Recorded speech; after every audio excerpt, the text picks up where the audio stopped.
Bab ke-167. Ini adalah sarapan yang kesekian kalinya Hanif bersama Tanya. Karena masih tinggal di rumah orang tua Tanya, pagi ini mereka sarapan bersama-sama dengan Pak RT Yahya dan Bu RT Ani. Makan yang banyak. Habiskanlah, biar nanti siang ibu sama Tanya masak lagi buat ngirim makan siang buat kamu di bengkel. Yahya begitu perhatian. Hubungan mereka masih begitu hangat. Hanif benar-benar seperti anak lelaki tertua di keluarga itu. Walaupun bukan berasal dari keluarga berada seperti Daven, tapi Hanif sangat dihargai oleh orang tua Tanya karena Hanif bersikap baik dan lembut pada Tanya juga menunjukkan tanggung jawab pada Tanya. Aku lupa tanya sama ibu kamu, Bang. Kamu itu paling suka dimasakin apa ya? Biar aku rajin-rajin belajar masakin apa yang kamu suka. Kata Tanya dengan vibe super positif yang ia tunjukkan. Hanif tersanjung tapi juga salah tingkah karena seumur-umur, dia baru diperhatikan seperti ini. Ibunya memang sangat menyayanginya, tapi ibunya Hanif menyayangi Hanif dengan caranya sendiri. Namanya juga pengantin baru. Tanya bersikap manis begini karena kami masih pengantin baru, tapi gue gak akan heran kalau setelah berbulan-bulan nikah nanti dia mulai rudet. Apalagi kalau gue kasih duitnya kurang. Gak apalah, ini artinya gue emang harus bekerja keras biar dapat duit banyak. Batin Hanif. Hanif lebih banyak diam tapi hatinya memunculkan spekulasi-spekulasi yang bersifat pesimisme. Lo jangan berpikiran kayak gitu, bro. Tatap mata bini lo dan lihat kesungguhan yang tersirat di matanya. Lo gak perlu dengerin apa kata orang. Lo adalah lakinya. Orang yang saat ini paling dekat sama bini lo. Lo harus percaya kalau dia memang istri yang baik. Jangan dengerin suara-suara sumbang dari orang lain. Tiba-tiba, sisi hati Hanif yang lain juga berbisik dan menegur agar Hanif tidak skeptis pada sikap manis Tanya. Hanif tersadar, lalu dia beristighfar. Astagfirullah. Gumamnya. Kenapa, Bang? Tanya Tanya yang mendengar gumaman istighfar dari suaminya. Semua mata termasuk mata Yahya dan Ani juga tertuju karena merasa heran kenapa sang menantu tiba-tiba beristighfar seperti baru saja mendapat musibah. Kenapa, Nak? Ada apa? Tanya Yahya. Iya lo, bikin kaget aja. Lanjut Ani. Enggak kok, enggak kenapa-napa. Cuma baru ingat aja kalau pagi ini saya harus berangkat pagi-pagi sekali. Jawab Hanif ngasal. Tak mungkin Hanif beristighfar karena menyesali telah berpikir yang tidak-tidak pada Tanya.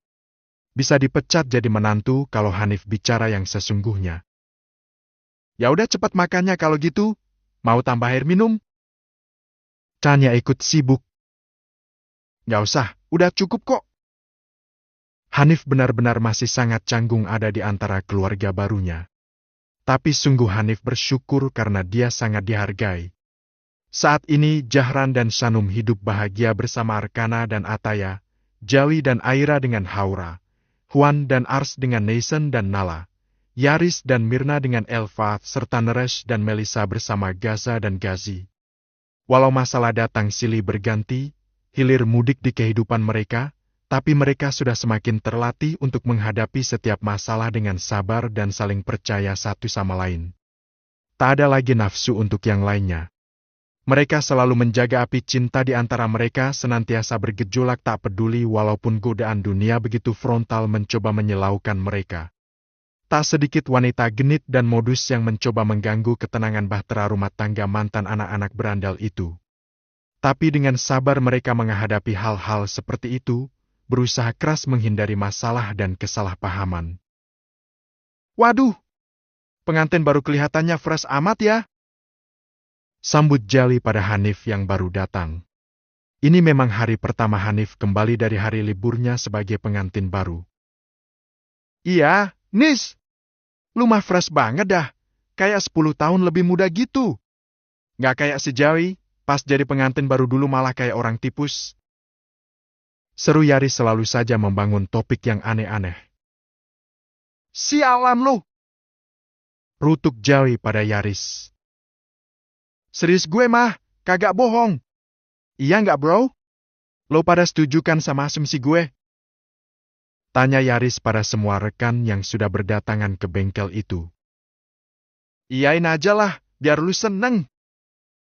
Sahut seseorang yang ada di bagian belakang bengkel. Gue mah tahu jawabannya kenapa? Kata salah satunya lagi. Kenapa? Ya akibat kecapean. Udah bisa dipastikan kalau malam pertama Jawi itu nggak cukup cuma seronde 2 ronde doang. Ya, udah lama bro. Udah lama. Kagak usah dibahas lagi. Acara opening bengkel di pagi hari memang selalu diwarnai dengan guyonan seperti itu. Mereka memang selalu berdebat dan ribut bahkan untuk hal yang tidak terlalu penting, tapi saat sudah masuk jam kerja, mereka adalah teamwork yang luar biasa. Bengkel Wolfgang termasuk bengkel yang menjadi pilihan banyak orang. Anak-anak Wolfgang memang sangat menjaga kepercayaan pelanggan mereka. Bro Juan belum datang ya? Tanya Yaris yang belum menemukan keberadaan Juan. Belum, mungkin harus main peta umpet dulu sama Nath. Nath kan selalu pengen nempel setiap waktu sama bapaknya. Jali menyahut. Haha, gemes banget gue bayanginnya. Bro! Yaris memberi isyarat saat tiba-tiba ada seseorang datang padahal bengkel baru benar-benar buka. Wanita cantik dengan setelan rapi khas karyawan kantoran yang mengendarai mobil sedan bagus. Kemunculannya membuat para anggota Wolfgang terdistraksi. Tapi sepertinya mereka sudah tahu siapa wanita cantik itu. Pagi! Sapa wanita itu lalu berjalan anggun ke arah Yaris, Hanif dan Jali yang ada di ruang tengah bengkel. Pagi! Jawab Yaris mewakili. Wanita itu menyisir setiap sudut bengkel, seolah sedang mencari seseorang, dan sudah dapat ditebak kalau wanita itu mencari sosok Juan. Mekanis yang namanya Juan belum datang ya? Tanya wanita itu. Belum, mungkin dia akan datang beberapa saat lagi. Kalau butuh sesuatu, kamu bisa minta bantuan kami kok. Kata Yaris lagi. Karena orang pertama yang menghandle motor korban tabrak saya adalah Juan, jadi saya mau dia yang menyelesaikannya. Wanita itu adalah klien yang menyerahkan perbaikan sebuah motor yang 2 hari lalu ia tabrak. Sebagai bentuk tanggung jawab, wanita itu akan membiayai seluruh biaya perbaikan. Kebetulan yang menghandle adalah Juan karena di hari itu bengkel sedang sibuk sehingga semua rekannya tidak ada yang santai. Jadilah Juan yang mengerjakan perbaikan itu. Dari sejak awal bertemu, wanita itu sudah tertarik pada sosok Juan. Jadilah ia memanfaatkan momen untuk terus berusaha menjalin interaksi bersama Juan tanpa dia peduli kalau Juan adalah lelaki yang telah menikah, lelaki yang sudah memiliki sepasang anak kembar yang sangat Juan sayangi. Bisa tolong telepon dia?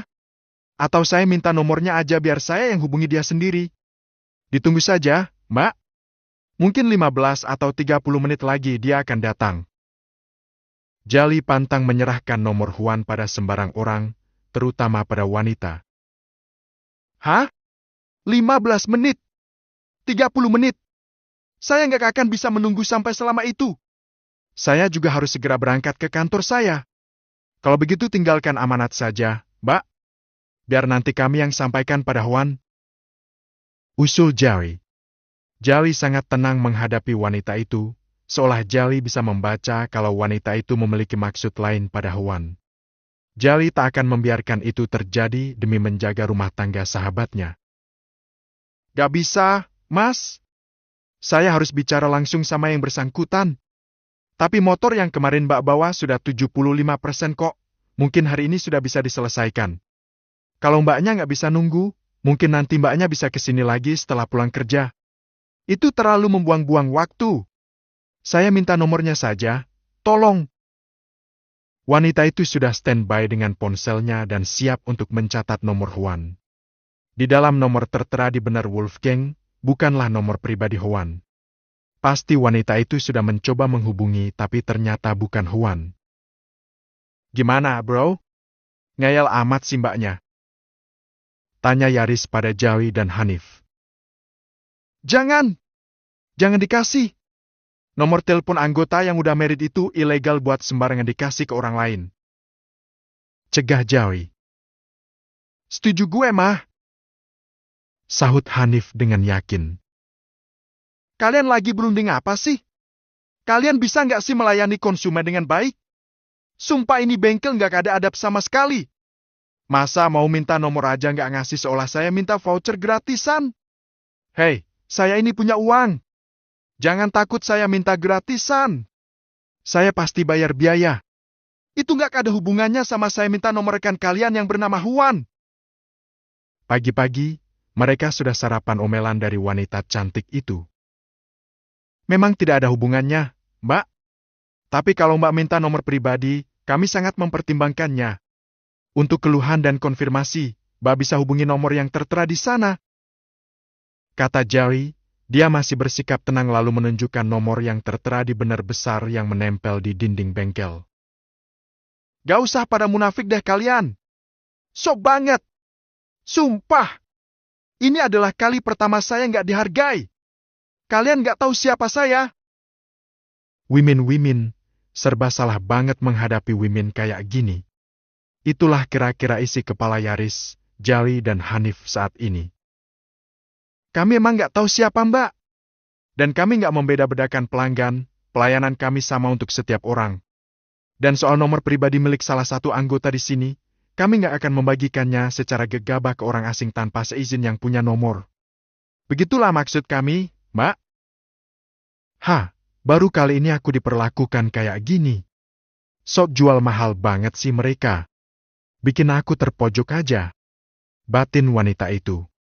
Wanita itu gusar dan tak tahu lagi menyembunyikan harga dirinya di sana. Tapi di lubuk hatinya yang terdalam, ia begitu menggebu ingin bertemu Huan. Urusan motor yang sedang diservis mungkin hanya modus saja, sepertinya wanita itu memiliki tujuan lain yang bersifat sangat pribadi. Mungkin wanita itu berpikir kalau kecantikan dan uang yang ia punya bisa menjerat siapapun sesuka hatinya. Bab ke-168. Udah paling bener deh lo datangnya telat, bro. Jawi menyambut kedatangan Huan. Huan telat hampir 1 jam dan Huan memang terlihat lelah seperti baru saja bergadang semalaman. Sorry, tadi gue minta izin di grup kok. Sahut Huan lalu memarkir mobilnya di area parkir paling pojok. Iya bagus, bro. Beberapa saat yang lalu ada klien yang kekeh pengen ketemu sama lo, maksa minta nomor lo juga. Jadi gue rasa, ada hikmahnya lo datang telat, biar awal hari lo gak hancur gara-gara direcokin cewek itu. Jelaskan Jawi. Huan bergabung ke dalam ruang bengkel bersama teman-temannya yang sedang sibuk. Huan tak terlalu mengerti apa yang dijelaskan oleh Jali, tapi sepertinya memang ada masalah sebelum ia datang tadi. Cewek yang kasus nabrak anak kuliahan kemarin datang lagi dan pengen ketemu sama lo. Gue rasa, tujuan utamanya bukan tentang motor korbannya yang sedang lo handle, tapi lebih ke urusan pribadi sih. Dari awal aja gue udah curiga soalnya tuh cewek floating mulu sama lo. Jelas Yaris. Abaikan aja. Sahut Huan. Ya emang paling bener dia abaikan aja. Oh itu, sekarang Huan semakin mengerti. Godaan-godaan seperti itu memang datang silih berganti selama ini. Mengelola bengkel dengan personil mekanis yang ganteng-ganteng memang resiko dikerubuni godaan. Untung saja para anggota Wolves sudah terlatih untuk menjadi setia. Mata lu kenapa? Kayak lampu bohlam spanning gitu, bro. Tanya Jawi yang baru sadar kalau wajah Huan lesu sekali. Gue begadang semalaman. Nat sama Nala demam, gue sama Aci panik, semalam bingung gak tahu mesti ngapain. Ya gitu deh. Jawab Huan dan ternyata itulah alasan kenapa dia datang telat. Waduh, terus sekarang gimana? Kenapa lo ninggalin Nas sama Nala? Sebaiknya lo balik aja, standby jagain mereka. Demamnya udah turun, tapi masih dirawat di rumah sakit. Aman kok, mertua gue gantian nemenin Aci. Lo gak usah maksain, bro. Mending lo serahin aja ke kita-kita, lo juga butuh istirahat. Huan senang sekali karena teman-temannya sangat perhatian. Mereka selalu mengerti satu sama lain. Huan sangat mencemaskan anak kembarnya, tapi Huan merasa memiliki tanggung jawab atas pekerjaan yang ia tinggalkan. Ya udah deh, gue setengah hari aja, sampai gue selesai sama motor yang itu. Mungkin nanti gue akan pulang di jam makan siang. Juan memutuskan. Mau pulang sekarang juga nggak apa-apa, bro. Enggak lah, gue akan selesaikan ini dulu, baru gue pulang. Mereka kembali fokus pada tanggung jawab masing-masing. Juan juga segera berganti pakaian dan akan segera memulai pekerjaannya. Juan adalah penanggung jawab di bengkel itu, tapi dia juga sering membantu tugas mekanis jika teman-temannya sedang sangat sibuk. Juan berganti pakaian dengan wearpack khas mekanis di ruang ganti di belakang ruang utama bengkel, dan sebelum beranjak, Juan menyempatkan diri untuk menatap potret kedua balita kembarnya. Ada rasa berat di hati saat harus meninggalkan keduanya. Papa akan pulang cepat, ucapnya pelan sambil menatap layar ponselnya. Juan sangat menyayangi keduanya. Juan adalah papa siaga yang selalu sigap setiap kali keduanya butuh. Iya, Mbak. Alhamdulillah sekarang demamnya turun, tapi kata dokter sewaktu-waktu bisa-bisa naik lagi. Ucap Ars pada Shanum yang sedang menelpon menanyakan kabar tentang Nason dan Nala. Iya, Ci, sebaiknya tetap di sana sampai Nat sama Nala dinyatakan pulih. Nanti siang, insya Allah aku ke sana ya, kata Shanum. Iya, Mbak. Makasih banyak, Mbak Shanum. Ars seperti penda. Matanya seperti mata penda karena seharian kemarin sampai pagi ini dia belum tidur sama sekali. Kepanikan menyerang saat kedua buah hatinya mengalami demam yang sangat tinggi. Ars sangat ketakutan dan tak pernah ia menghadapi hal seperti itu. Adapun anak-anaknya pernah mengalami demam, hanya demam biasa tak separah semalam. Shanum ya, Ci? Tanya Nana yang datang untuk bergantian berjaga di antara kedua berangkar cucu kembarnya. Iya, Bu, nanti agak siangan mau ke sini katanya. Jawab Ars. Ya udah kamu tidur aja, Gih. Kamu juga harus istirahat, takutnya kamu ikut drop atau masuk angin. Aku nggak mau ninggalin Nat sama Nala walaupun cuma ditinggal tidur. Aku takut kayak semalam. Bu, Nat seperti orang kejang, aku nggak mau kayak gitu lagi. Kan ada ibu, di sini juga ada dokter dan ada banyak perawat yang berjaga. Kamu nggak usah cemas, kamu juga harus istirahat, Ci. Ars menatap kedua anaknya dan sungguh ia sangat cemas. Selalu merasa cemas padahal keduanya sedang tidur dan panasnya sudah turun bertahap sejak subuh tadi. Kamu cuma makan sepotong roti, sebaiknya kamu makan nasi dulu beberapa suap, terus tidur. Ayo nurut sama ibu, Ci. Ars tetap diam dan rasanya tak ingin melewatkan setiap detik yang ia lalui. Ars juga cemas pada Juan karena pergi ke bengkel padahal belum istirahat sama sekali. Setiap orang tua memang akan mengalami kecemasan berlebih setiap kali dihadapkan pada kondisi anaknya yang sedang sakit. Begitu juga dengan yang dialami oleh Ars dan Juan. Juan sudah selesai, dia sudah memastikan kalau tanggung jawabnya di bengkel sudah selesai. Dengan begitu, dia bisa kembali ke rumah sakit untuk menjaga anak-anaknya. Ger, tolong cek lagi ya. Kalau gue sih udah yakin semuanya udah beres. Tapi lebih baik lo cek lagi satu-satu. Pinta Juan pada Joey. Siap, bro. Tapi sebaiknya lo duduk dulu bentar, jangan langsung cabut. Gue cemas kalau lo nggak konsen di perjalanan. Dekat kok, cuma 5 kilo dari sini. Gue harus langsung cabut. Gue ngerasa bersalah banget ninggalin Aci sama si kembar dalam keadaan genting begini. Kata Juan yang malah bersiap untuk pergi lagi. Gue nggak yakin, mending minta antar aja deh, sama si Aris yang bisa nyetir, biar nanti pulangnya si Aris naik ojol aja. Hanif ikut nimbrung dan mencemaskan Juan yang rasanya tak mungkin bisa konsen menyetir dalam kondisi kelelahan seperti itu. Nah kan? Bener tuh. Jangan ngeyel deh lo, bro.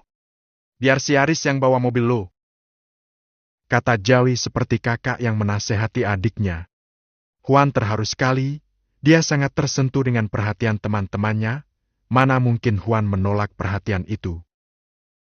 Oke deh, thanks ya sebelumnya. Aman, bro. Semoga Nat sama Nala cepetan sembuh ya, biar nanti kita bisa bikin acara kumpul bocah lagi secepatnya. Amin. Ayo, mana kuncinya, bro? Yaris siap dan meminta kunci mobilnya pada Juan. Juan menyerahkannya dan Juan berjalan menuju ke pintu kiri depan untuk duduk bersantai dalam perjalanan. Tapi belum sempat Juan masuk, wanita Reza tadi pagi datang lagi dan menahan kepergian Juan. "Hei, akhirnya ketemu juga. Mau kemana? Gimana sama motor korban saya kemarin?" Bab ke-169.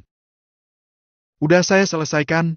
Silakan selesaikan pembayaran dengan rekan saya," kata Juan yang sudah benar-benar siap untuk pergi. Wanita itu bernama Gina, mungkin pegawai kantoran. Gina semakin tertarik dengan sosok Juan, apalagi saat melihat Juan hendak masuk ke dalam mobilnya. Gina semakin menilai Juan sebagai lelaki yang istimewa. Mekanis di sebuah bengkel, tapi pastinya dia bukan orang sembarangan yang benar-benar bergantung pada bengkel saja. Pasti dia emang orang kaya, mungkin cowok old money yang orang tuanya kaya dari sananya, atau maybe juga anak seorang pejabat penting. Vibe-nya sih kayak gitu, pikir Gina dan masih tetap menatap ke arah Juan. Tentu saja Juan merasa sangat risih. Tapi mau apa lagi? Urusan mereka sudah selesai dan Juan merasa tak perlu berinteraksi lagi dengan wanita yang agak ambisius itu. "Ayo, bro. Masuk, kita cabut aja," ajak Yaris yang juga sudah masuk ke depan kemudian mobil Juan. Juan setuju, bingung juga menghadapi sikap Gina yang malah diam untuk waktu yang cukup lama. Benar-benar tidak jelas apa yang diinginkan wanita 25 tahun itu. "Silakan, Mbak. Mbak boleh cek lagi, tapi motor korban Mbak udah diperbaikin 100%, sudah bisa dibawa pulang," kata Jawi lalu mempersilahkan Gina untuk masuk memeriksa hasil kerja Juan. Wait. Kok main pergi-pergi aja sih?" Tapi selanjutnya Gina nekat. Gina menggebrak bagian belakang mobil Juan yang hendak mundur. Yaris pun mengerem mendadak dan sungguh mereka kesal. Sial!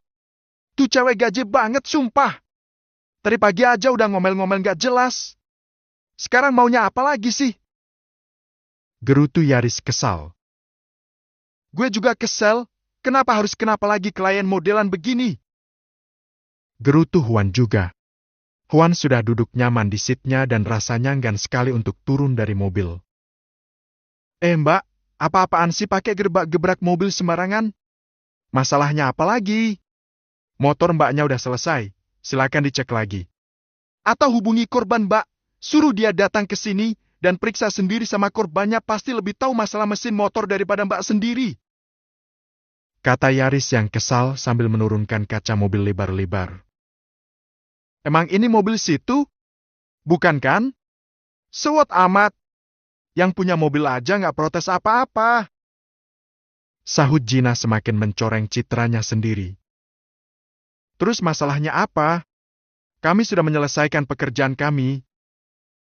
Gina menggulirkan matanya pada Juan yang bersandar kelalehan sambil memeriksa ponselnya, siapa tahu ada cat dari Ars. Ya Tuhan, lelaki itu benar-benar membuat aku gila bahkan sebelum aku sempat mengenalnya. Tapi kenapa dia diam saja? Menyebalkan tapi membuat penasaran. Akui Gina di dalam hatinya. Tapi Gina pun mati langkah. Dia tak tahu apa lagi yang bisa ia lakukan untuk bisa mencuri kesempatan bersama Juan. Ternyata memang tak segampang menggoda suami orang. Udah ya, please, kami sudah berusaha memberi layanan yang baik, tolong mbaknya juga jadi konsumen yang budiman. Teman kami ini harus segera pergi ke rumah sakit, tegas Yaris yang makin kesal.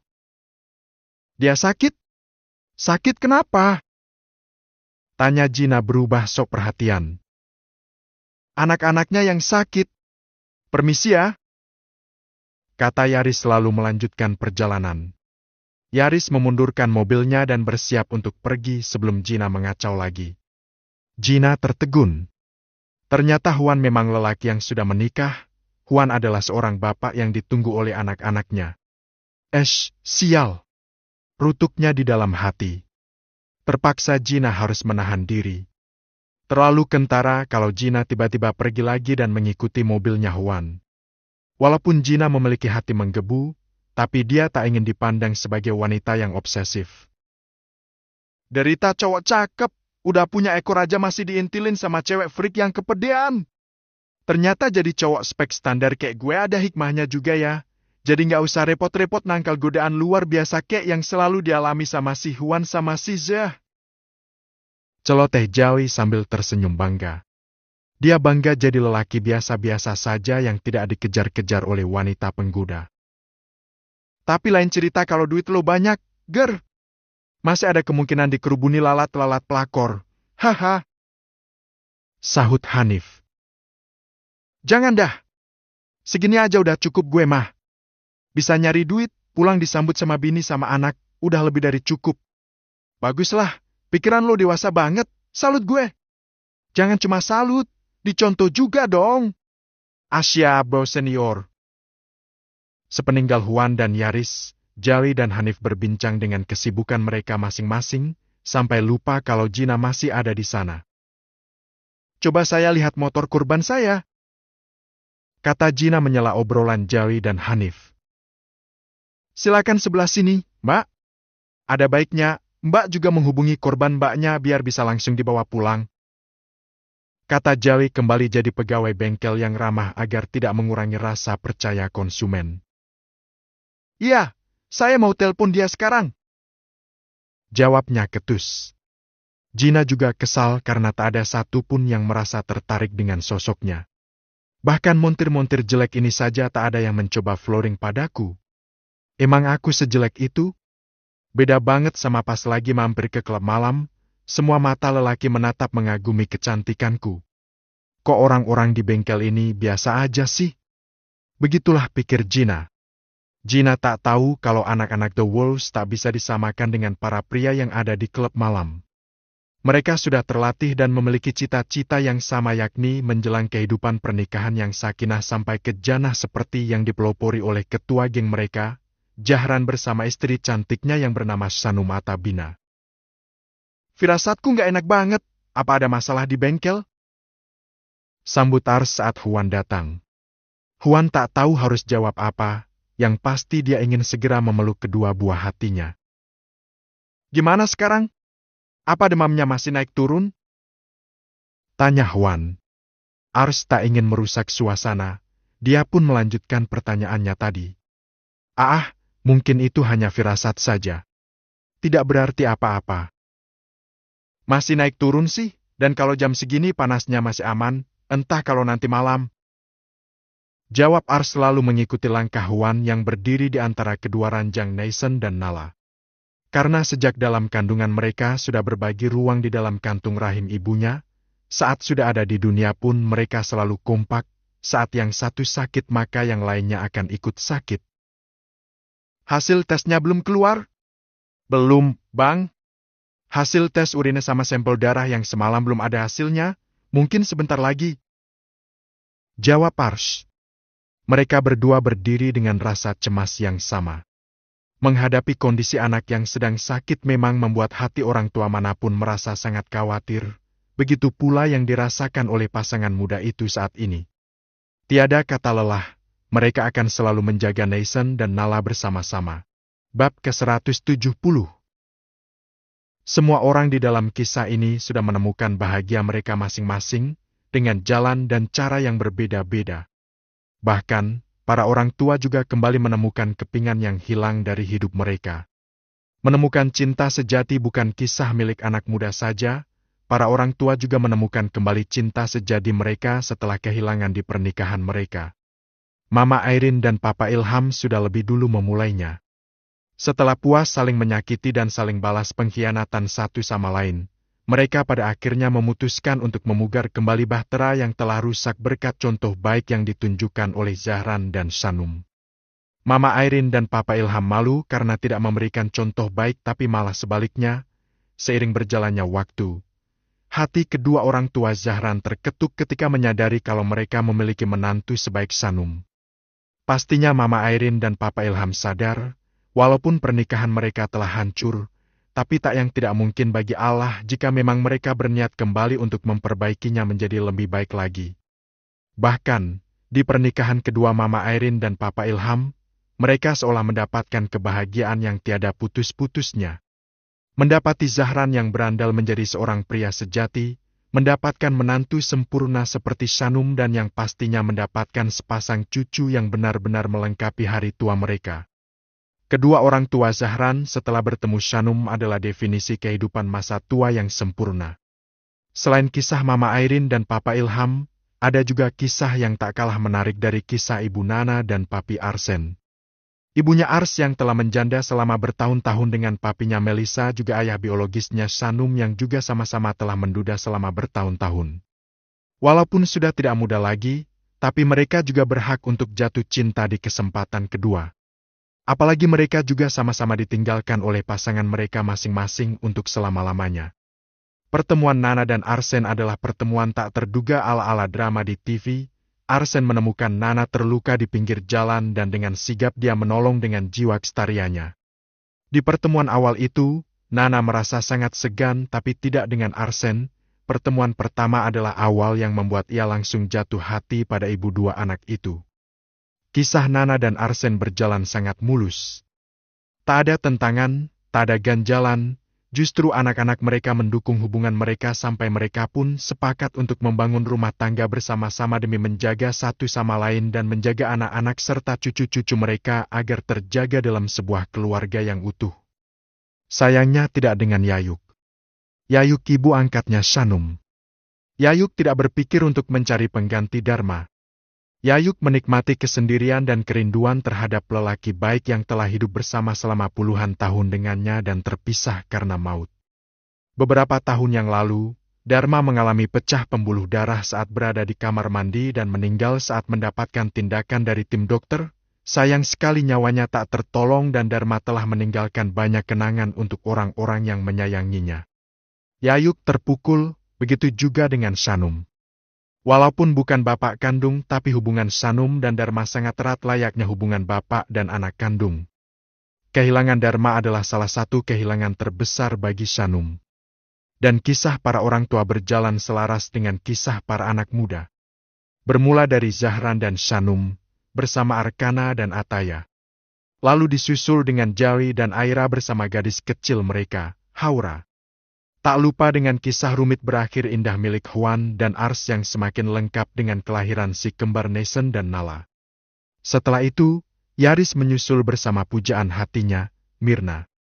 Tak menunggu lama, mereka juga dikarunia seorang jagoan kecil bernama Elfat.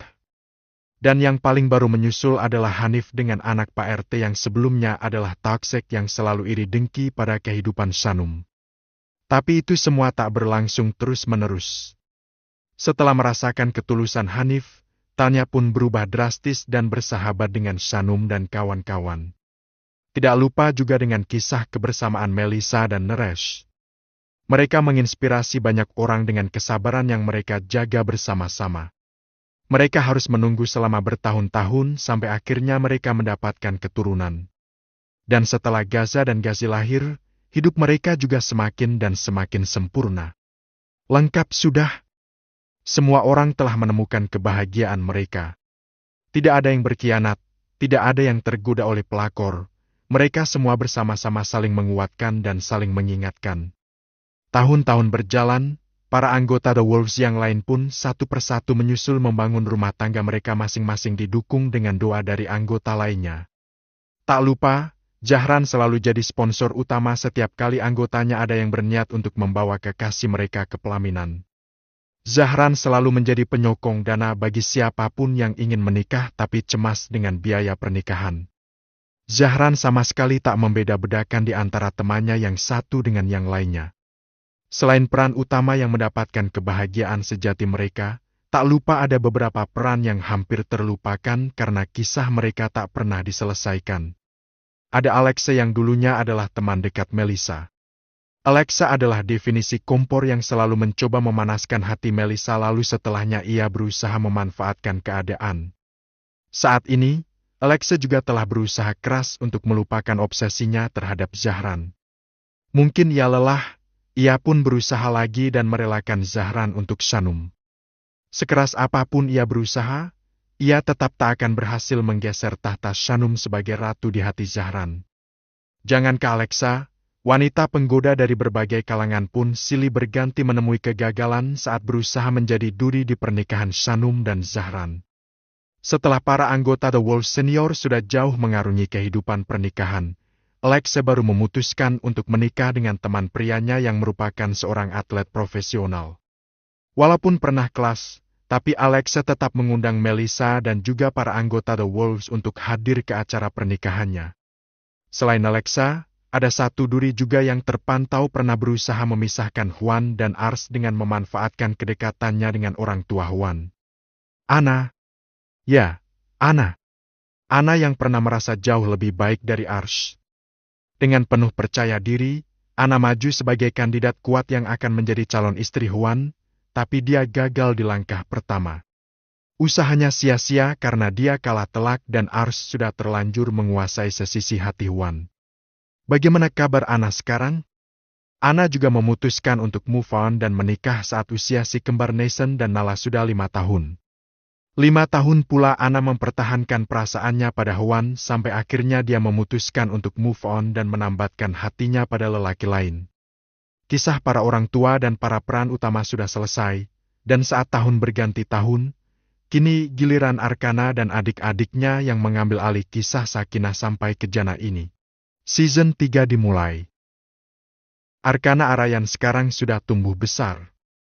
Saat ini dia adalah seorang mahasiswa semester keempat. Jangan ditanya bagaimana penampakannya saat ini, sudah pasti